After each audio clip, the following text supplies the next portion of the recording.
Welcome, friends, to this Halloween edition of Your Daily Fairy Godmother. This is the name that I have decided I'm going with for my podcast, and I am so glad that you are here. I'm really excited about what I have to share today. It's a shift from the energy that I've brought to the previous conversations, and and I think that you're really going to like it and get a lot out of it. That certainly is my intention.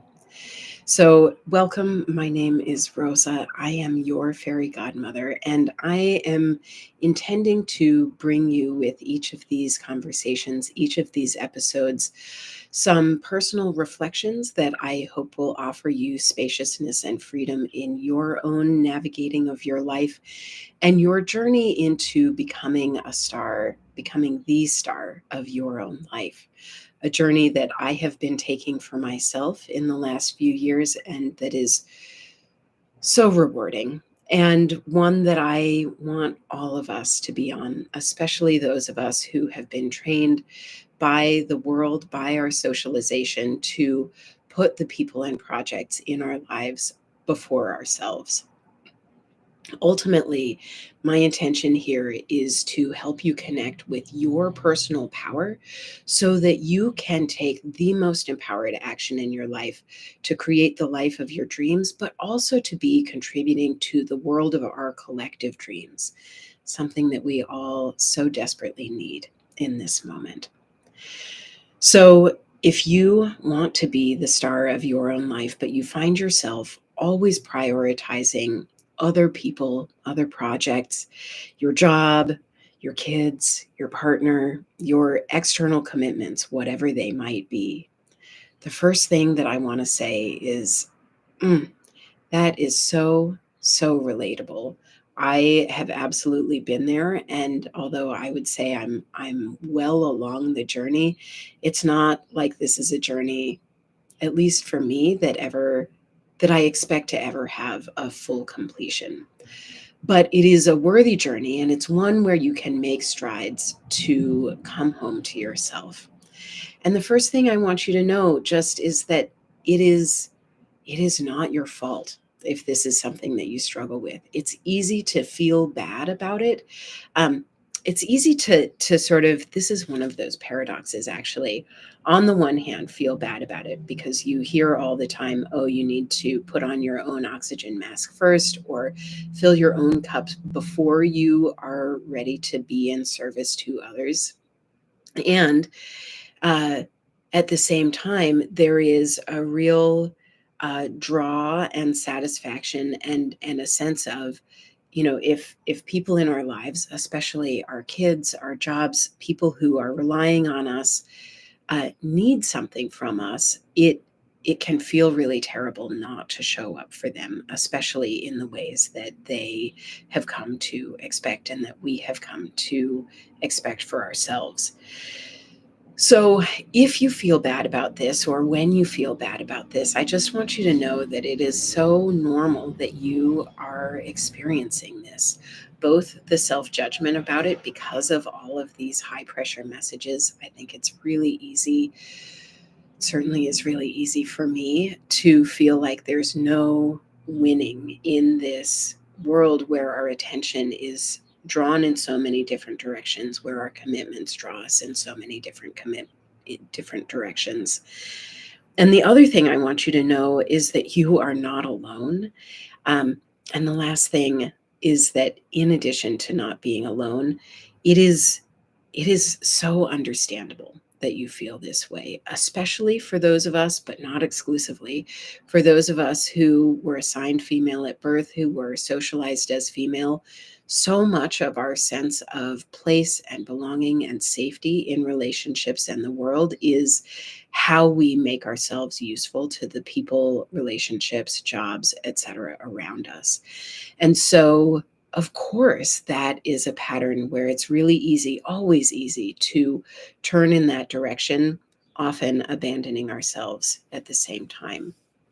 So it is not your fault that you are experiencing this pattern, that you're embodying this pattern, but it is your responsibility when you notice it to tune in and get curious about how you can shift, how you can come back to yourself so that you can be showing up every day in greater alignment and with greater personal power so that you can be more effective and um, in less conflict in yourself. A little bit every day makes a big difference. So, I want to share some tips for how to take action to move in the direction of progress on this.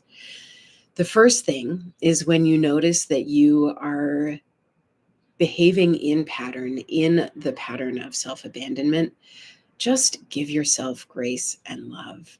It's so easy to get down on ourselves for this kind of pattern and just turn it into yet another way that we are hard on ourselves. And so I want to invite you into offering yourself a deep breath, inviting yourself home, and just saying, it makes sense that I have this pattern. It makes sense that I have this habit of cultivating safety in this way.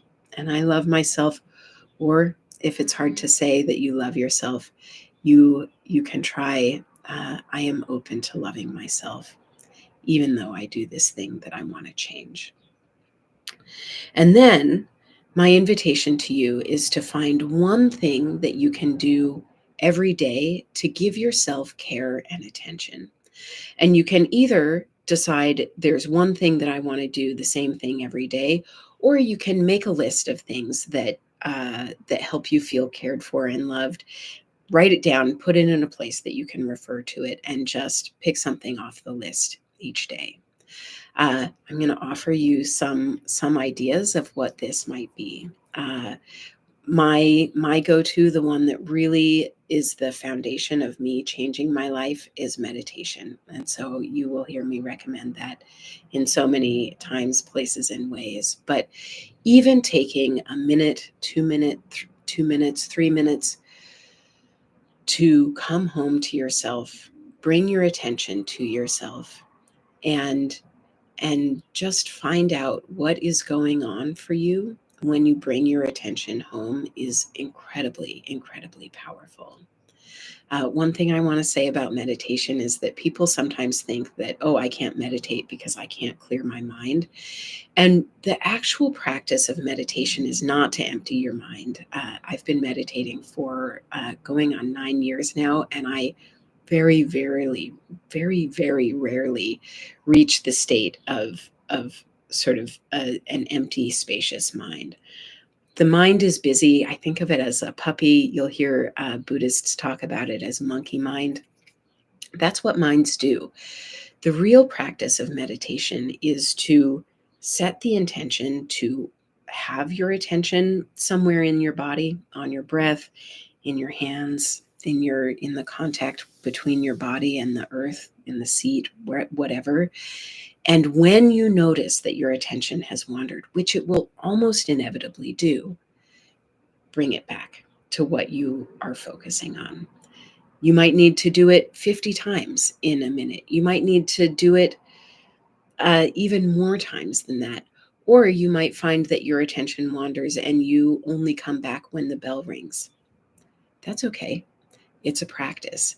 You are not going for perfection. It is a practice of bringing your attention home. And some days it goes well, some days it goes poorly. No big deal. That's what the practice is. So meditation is one offer of a practice that you might do.